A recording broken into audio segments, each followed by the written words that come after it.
Shalom Bapak Ibu yang dikasihi Tuhan, apa kabar? Kali ini kita akan melihat dari Lukas pasal 7 ayat 18 sampai 23. Mari kita berdoa terlebih dahulu. Bapa Sorgawi, kami menyerahkan diri kali ini Tuhan sekali lagi. Mohon urapan Roh Kudus-Mu, kami semuanya ingin belajar dari firman-Mu. Kiranya Roh Kudus-Mu yang akan terus menuntun hidup kami, supaya kami mendengar dengan baik, tapi juga melakukannya. Urapi juga hamba-Mu untuk menyampaikan isi hati Tuhan. Terima kasih Tuhan, dalam nama Yesus kami berdoa, amin. Lukas pasal 7 ayat 18 sampai ayat 23 demikian firman Tuhan. Ketika Yohanes mendapat kabar tentang segala peristiwa itu dari murid-muridnya, ia memanggil 2 orang murid dari antaranya dan menyuruh mereka bertanya kepada Tuhan, "Engkaukah yang akan datang itu, atau haruskah kami menantikan seorang lain?" Ketika kedua orang itu sampai kepada Yesus, mereka berkata, "Yohanes Pembaptis menyuruh kami bertanya kepadamu, engkaukah yang akan datang itu, atau haruskah kami menantikan seorang lain?" Pada saat itu Yesus menyembuhkan banyak orang dari segala penyakit dan penderitaan dan dari roh-roh jahat. Dan ia mengaruniakan penglihatan kepada banyak orang buta. Dan Yesus menjawab mereka, "Pergilah dan katakanlah kepada Yohanes apa yang kamu lihat dan kamu dengar. Orang buta melihat, orang lumpuh berjalan, orang kusta menjadi tahir, orang tuli mendengar, orang mati dibangkitkan, dan kepada orang miskin diberitakan kabar baik. Dan berbahagialah orang yang tidak menjadi kecewa dan menolak Aku." Amin. Bapak Ibu Saudara yang dikasihi oleh Tuhan, saya itu punya teman seorang pengusaha, saudara. Saudara, ada satu kesulitan dengan teman saya ini. Saya sulit banget saudara janjian ngobrol dengan dia. Kadang-kadang saudara udah lama kami buat janjian, saudara pada waktunya, pas waktunya seringkali gak jadi, seringkali batal saudara. Saking seringnya batal, saya berpendapat bahwa mungkin seorang pengusaha gak punya waktu untuk besti-bestinan atau bersahabat saudara. Tapi rupanya saya salah saudara. Pengusaha terkaya masa ini, zaman ini, Elon Musk, dia punya besti saudara. Siapa bestinya? Wow, gak main-main. Sergey Brin, dialah pendiri dan penemu Google. Saudara, diberitakan bahwa Elon Musk dan Brin ini sering banget hangout bareng. Ngapain saudara? Kalau mereka bertemu, mereka sering memperbincangkan ide-ide gila mereka. Saudara, saat Amerika pada waktu itu dihantam oleh krisis pada tahun 2008, Sergey Brin, saudara, dia ngucurin miliaran ke perusahaan Tesla milik sahabatnya itu, saudara. Sebagai balasan, Elon Musk menghadiahi Brin mobil listrik pertama. Wow, sungguh konco kental, saudara, persahabatan yang sempurna. Suatu kali dalam sebuah pertemuan, Elon Musk bertemu dengan seorang perempuan cantik, Nicole Shahanan. Saudara, rupanya itu bukan pertemuan pertama mereka. Mereka kemudian beberapa kali bertemu. Entah gimana ceritanya saudara. Kemudian mereka terlibat cinta terlarang. Sontak seluruh dunia heboh saudara. Yang membuat heboh bukan isu perselingkuhan itu, tapi apa saudara? Oh saudara, ternyata Nicole Shahanan itu adalah istri sahabat Elon Musk sendiri, Sergey Brin. Betapa hancur hati Sergey Brin saudara. Apa yang ia lakukan? Ia tarik semua investasinya dari perusahaan Tesla. Dan segera ia menggugat cerai istrinya itu. Saudara, persahabatan keduanya hancur berantakan. Muncul dalam pikiran saya begini saudara. Kok bisa orang sehebat Sergey Brin itu dikadalin oleh temannya? Oleh sahabatnya sendiri saudara. Dia ini kan penemu Google, mesin pencari. Saudara, apa saja yang engkau cari saat ini di Google, saudara, Google akan menjawabnya. Bahkan tidak berlebihan kita mengatakan saingan Google satu-satunya cuma Tuhan sendiri. Tapi saudara, sehebat-hebatnya Google, saudara, dia tidak tahu apa alasannya Elon Musk bisa jatuh cinta kepada Nicole Shahanan. Sehebat-hebatnya penemu Google, saudara, dia tidak tahu pertemuan berapa istrinya itu jatuh hati pada Elon Musk. Sehebat-hebatnya Sergey Brin, saudaraku, dia tidak tahu segala-galanya. Saudara, pernahkah engkau mendengar ungkapan seperti ini? Orang Kristen itu harusnya ngerti semua kehendak Tuhan. Benarkah, saudara? Tidak. Bukankah saudara harus jujur kita akui seringkali engkau dan saya meragukan Tuhan. Berapa kali engkau dan saya bertanya kepada Tuhan, saudara. Mengapa Tuhan engkau biarkan ini terjadi padaku? Oh, mengapa Tuhan engkau biarkan orang yang aku kasihi pergi? Mengapa engkau membiarkan anak-anakku mengecewakanku? Tuhan, mengapa engkau sepertinya diam membisu ketika gereja-gerejamu dianiaya? Seringkali saudara, sebenarnya kita pun meragukan Tuhan. Dengar ini saudaraku. Hanya orang sombong yang berkata gak pernah meragukan Tuhan. Saudara, keraguan bisa dialami siapa saja. Mulai dari orang Kristen biasa, majelis, pengurus, bahkan pendeta. Kenapa saudara? Karena keraguan sebenarnya bukanlah tanda bahwa engkau dan saya tidak beriman. Keraguan hanya berarti bahwa engkau dan saya tidak tahu segala-galanya. Saudara, dalam teks kita tadi diceritakan tentang Yohanes Pembaptis. Saudara, walaupun Yohanes Pembaptis ini adalah seorang nabi yang hebat, nabi yang karismatik, tapi dia juga adalah seorang manusia yang tidak sempurna. Saudara, kali ini dia sedang mengalami masa yang sangat buruk dalam hidupnya. Saudara, apa yang terjadi? Yohanes sedang berada di penjara bawah tanah. Dia dipenjara oleh Herodes. Gara-garanya apa, saudara? Gara-gara Yohanes Pembaptis menegur keras Raja Herodes yang mengambil istri saudaranya sendiri. Saudaraku, apa tindakan Yesus atas ketidakadilan yang dialami Yohanes Pembaptis? Tidak ada. Itulah sebabnya dari dalam penjara Yohanes Pembaptis mengutus murid-muridnya untuk datang kepada Yesus, untuk bertanya kepada dia, engkaukah yang akan datang itu? Atau haruskah kami menantikan seorang lain? Saudara, kenapa Yohanes Pembaptis bertanya demikian? Inilah yang Yohanes tahu, saudara. Ketika Mesias datang, ia pasti akan menghukum semua penindas-penindasnya. Tapi bagaimana kenyataan yang dilihat Yohanes Pembaptis? Si penindas Herodes masih bebas merdeka, saudara.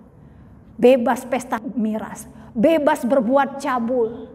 Sementara dirinya terpenjara. Inilah yang Yohanes tahu. Kapak sudah tersedia pada akar pohon, dan setiap pohon yang tidak menghasilkan buah yang baik pasti ditebang dan dibuang ke dalam api.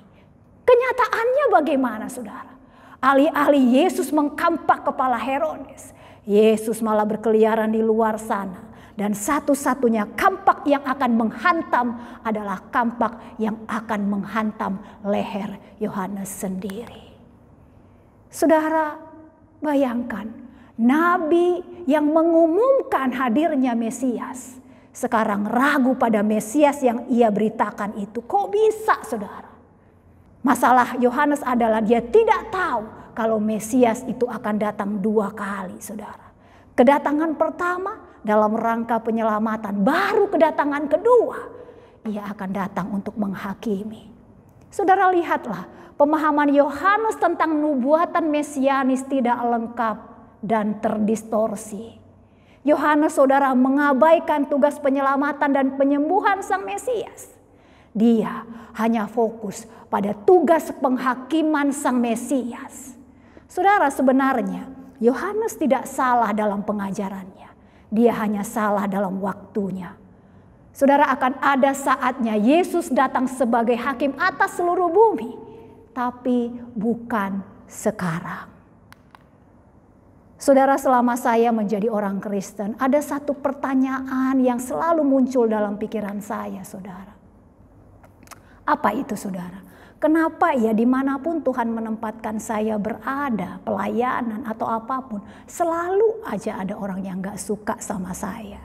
Saudara, saya sadar saya gak sempurna. Tapi saudara, rasanya saya bukan tipe orang yang sulit banget bergaul. Tapi selalu ada saja yang gak suka, saudara. Mereka biasanya mulai dari menghindar, memperbincangkan, menggosipkan di belakang saya. Tapi juga saudara, tidak sedikit mereka yang berani langsung menyerang dengan kata-kata yang kasar. Bagaimana saudara saya menghadapinya?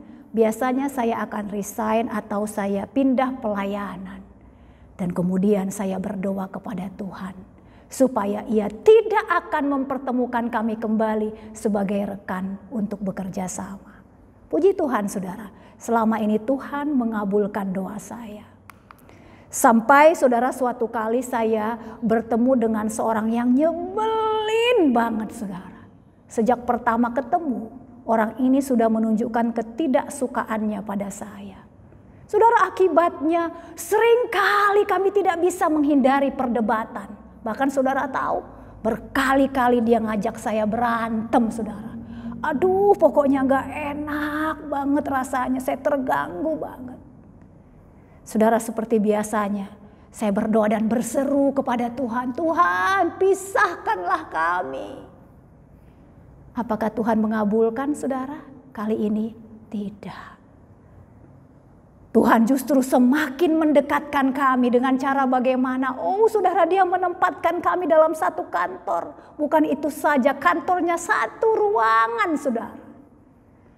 Awalnya saya sungguh kaku dan ragu untuk mendekatinya. Sampai suatu hari dia datang duduk di depan meja saya. Dia mulai bercerita banyak hal tentang dirinya, tentang hidupnya. Sampai kemudian saudara, dia terbuka pada saya bahwa dia punya masa muda yang sangat pahit. Rupanya saudara, dia lahir dari keluarga yang broken home dan dia ditolak oleh keluarganya. Dia masih SMA, saudara, terpaksa dia harus merantau keluar pulau, keluar dari keluarganya. Dan dia berkata, di perantauan itulah Bu, hidup saya makin hancur-hancuran, gak karu-karuan. Saya terjerat narkoba, pergaulan saya juga gak karu-karuan. Bu, saat itu memang saya merasakan hidup saya begitu sekarat. Gak punya teman. Dan saya bingung bagaimana harus memulai hidup. Saya berjuang untuk bangkit. Gak mudah, bertahun-tahun. Saya berjuang karena gak semua orang bisa percaya kepada saya. Saudara, mendengar itu saya terdiam. Di balik keganasannya tersimpan luka. Saya berkata dalam hati, saya salah. Gak fair saya menghakimi dia berdasarkan apa yang saya lihat saja. Gak utuh, gak lengkap. Saudara, apakah engkau merasa bahwa Tuhan sedang tidak masuk akal bagimu? Apakah engkau melihat kenyataan hidupmu tidak sesuai dengan apa yang engkau harapkan? Engkau ragu, benar gak sih Tuhan benar-benar baik bagiku? Saudara, kalau engkau sedang mengalami demikian, engkau tidak sendirian. Banyak tokoh Alkitab mengalaminya juga. Abraham, dia bertanya kepada Tuhan, kapan? Mungkinkah Tuhan akan menggenapi janjinya kepadanya untuk memberikan anak? Oh saudara, Yusuf bertanya mengapa Tuhan membiarkan kakak-kakaknya menjual dia sebagai budak. Paulus bertanya, mengapa Tuhan engkau tidak menyembuhkan penyakitku? Saudara, kalau engkau saat ini merasa bahwa Tuhan sedang tidak masuk akal, engkau tidak sendirian. Keraguan bukanlah tanda bahwa engkau tidak beriman. Itu hanya berarti bahwa pemahamanmu tidak lengkap. Saudara, inilah yang saya mengerti tentang diri saya. Saya tidak pernah meragukan firman Tuhan. Tapi yang saya ragukan adalah pemahaman saya akan firman. Sebab itu saudara, ketika keraguan mengacaukan pikiran, berpalinglah kepada Yesus. Karena daripada menyimpulkan dia tidak setia, lebih baik engkau dan saya mengakui jalan Tuhan lebih besar dan lebih dalam dari apa yang dapat kita pahami. Saudara, menanggapi keraguan Yohanes, Yesus tidak marah, saudara. Yesus tidak menghukumnya. Apa yang Yesus lakukan? Yesus justru menuntun Yohanes menemukan kebenaran. Yesus berkata kepada murid yang diutus Yohanes, "Pergilah dan katakanlah kepada Yohanes apa yang kamu lihat dan kamu dengar. Orang buta melihat, orang lumpuh berjalan, orang kusta menjadi tahir, orang tuli mendengar, orang mati dibangkitkan, dan kepada orang miskin diberitakan kabar baik." Saudara, melalui perbuatan-perbuatan ajaib yang dilakukan oleh Yesus, seolah Yesus mau mengatakan kepada Yohanes, "Bro, aku inilah Mesias, sesuai yang dinubuatkan oleh perjanjian lama." Saudara, bukan itu saja. Yesus bahkan memberikan jawaban lebih daripada apa yang Yohanes butuhkan. Saudara, Yohanes mencari seorang penakluk. Yesus datang sebagai pelayan bagi mereka yang paling hina. Yohanes ingin Herodes dihukum. Yesus, saudara, menawarkan pengampunan kepada orang yang paling tidak pantas diampuni. Yohanes menuntut pembalasan. Oh saudara, di salib itu Yesus menyediakan dirinya sebagai sasaran pembalasan akibat murka Allah dan murka manusia. Seringkali engkau dan saya salah memahami apa yang Tuhan lakukan.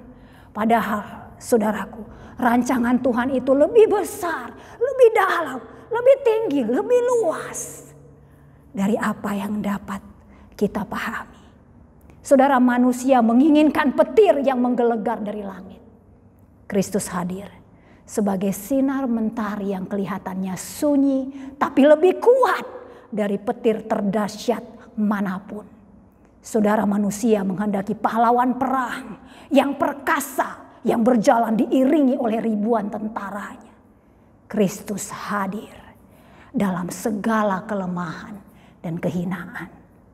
Saudaraku, harus kita akui, seringkali kita lambat memahami ajaran Bethlehem dan Kalvari, bahwa sebenarnya yang paling besar tentang Tuhan adalah Dia yang termulia rela menjadi hina karena cinta. Saudara, beberapa waktu yang lalu saya dan suami saya, Pak Sahat, ngobrol tentang lowongan pekerjaan. Akibat nyari kerjaan susah banget, kami ngobrol soal ini, saudara. Waktu itu Pak Sahat dia bercerita, saudara, ada sebuah restoran baru di Semarang. Tapi walaupun baru, pengunjungnya udah rame banget, saudara. Karena kewalahan, kemudian pemilik restoran itu, saudara, membuka lowongan besar-besaran.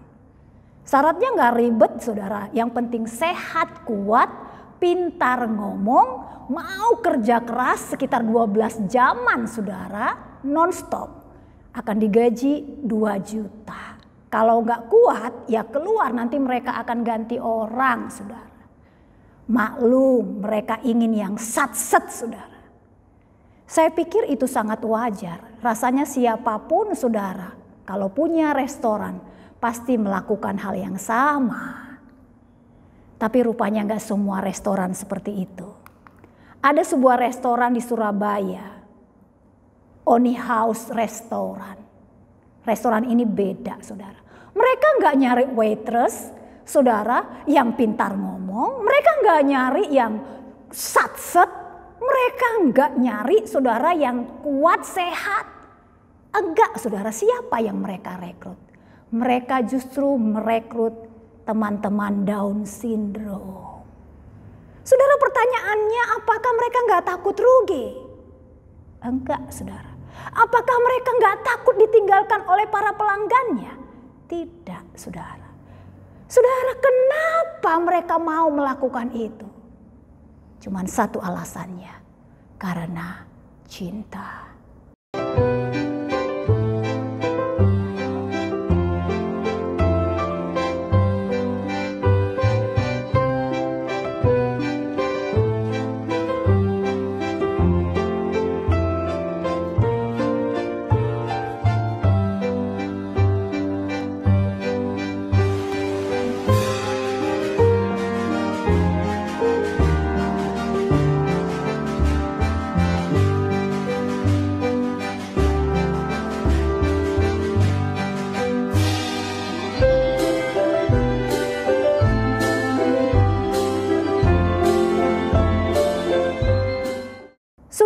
lihatlah, di hadapan cinta, uang menjadi tak bernilai, kemewahan kehilangan makna. Untuk cinta, tidak ada yang lebih tinggi daripada orang yang dicintainya. Apa? Yang favorit Kalau menurut kamu, aku enaknya pesan apa? Fish and chip. fish and chip. Gak apa-apa ya. Kasih Meklin, gak apa-apa.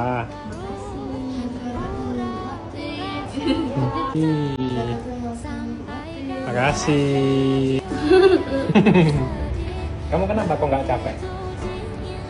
Siapa sih capek, tapi aku senang Jadi nggak kerasa ya. hari ini. Apa yang paling buat kamu senang apa? Tambah lama tambah senang. Saudara dengarlah Sarlin berkata, capek sih capek, tapi aku seneng, tambah lama tambah seneng. Saudara lihatlah ini, di hadapan cinta, kebahagiaan orang yang dicintai adalah segala-galanya. Saudaraku, apakah Yesus engkau lihat tidak bisa memenuhi harapanmu? Engkau pikir Yesus akan menyelesaikan segala masalahmu? Nyatanya saudara, bukannya selesai malah bertambah buruk. Engkau pikir dia akan membuat hidupmu lebih mudah, lebih berkelimpahan. Kenyataannya lebih sulit dan melarat. Saudara, engkau pikir Yesus akan mengangkatmu menjadi kepala bukan ekor. Kenyataannya boro-boro bu jadi kepala. Udah puluhan tahun saya jadi karyawan rendahan, ini malah terancam dipecat bu. Saudara, apakah engkau sedang kecewa kepada Yesus? Kekecewaanmu hanya mau menunjukkan bahwa engkau tidak mengenal dia sepenuhnya. Fakta bahwa Tuhan tidak mengungkapkan segala hal kepadamu dan kepadaku, itu tidak berarti Tuhan tidak peduli pada hidupmu. Saudara, Kristus telah membuktikan kasih-Nya padamu. Ingatkah siapa engkau dan saya dulu? Oh saudara, kita bukan seorang yang terpandang, bukan seorang yang sat-sat, bukan seorang yang fasih bicara, bukan seorang yang diidam-idamkan oleh dunia. Siapa engkau dan saya dulu? Kitalah seorang pendosa, hina, terbuang dan terhilang. Tapi Yesus mencarimu dan mencariku. Mengapa saudara? Cuman satu alasannya, karena cinta. Dan untuk membuktikan cintanya kepadamu saudara, Yesus mati untuk dosa-dosamu dan dosa-dosaku. Bahkan ketika engkau masih hidup. Saudaraku, tidakkah itu cukup meyakinkanmu jika Yesus sudah melakukan yang paling besar, paling dahsyat, paling mustahil? Tidakkah itu cukup meyakinkanmu dia pasti akan melakukan sisanya? Dia pasti melakukan semua yang terbaik bagimu dan bagiku. Saudaraku, Yesus mungkin tidak selalu memenuhi harapanmu. Tapi dengar ini, ketika engkau belum melihat tangannya berkarya, percayalah pada hati Yesus. Saudara, tidak apa-apa untuk ragu selama engkau berpaling kepada Yesus. Karena dia berjanji, berbahagialah orang yang tidak menjadi kecewa dan menolak aku. Sebab itu ketika engkau sedang bergumul dengan keraguan, hanya satu tempat untuk mencari jawaban. Datanglah kepada Yesus. Karena kalau ada hal yang paling menghiburkan dari hidup Yesus yang bisa kita lihat, apa itu saudara? Yesus selalu menyambut orang yang ragu. Saudaraku, tidak peduli seberapa besar keraguanmu, tidak peduli seberapa dalam kekecewaanmu kepada Yesus, berpeganglah pada Yesus. Saudaraku, engkau mungkin tidak mengerti segala sesuatu, tapi ketika engkau berpegang teguh pada Yesus, pasti engkau dapat melewati badai keraguan dengan lebih tenang. Amin. Mari kita berdoa. Bapa Surgawi, terima kasih untuk kebenaran firman-Mu. Kalau Yohanes Pembaptis saja pernah ragu, kami harus mengakui kami pun pernah. Tuhan, terima kasih firman-Mu menunjukkan kepada kami. Karena kami tidak tahu segalanya tentang rancangan-Mu. Tapi sekarang kami tahu, apapun yang terjadi, rancangan-Mu baik bagi kami. Engkau sudah membuktikan yang termahal, terbesar, paling mustahil sudah Engkau lakukan. Pasti Engkau melakukan sisanya untuk kami dalam sepanjang hidup kami. Tuhan, ketika kami ragu, mari Roh Kudus ingatkan kami kembali untuk datang kepada Yesus. Percaya pada hati Yesus. Terpujilah Tuhan untuk firman-Mu. Dalam nama Yesus kami berdoa. Amin.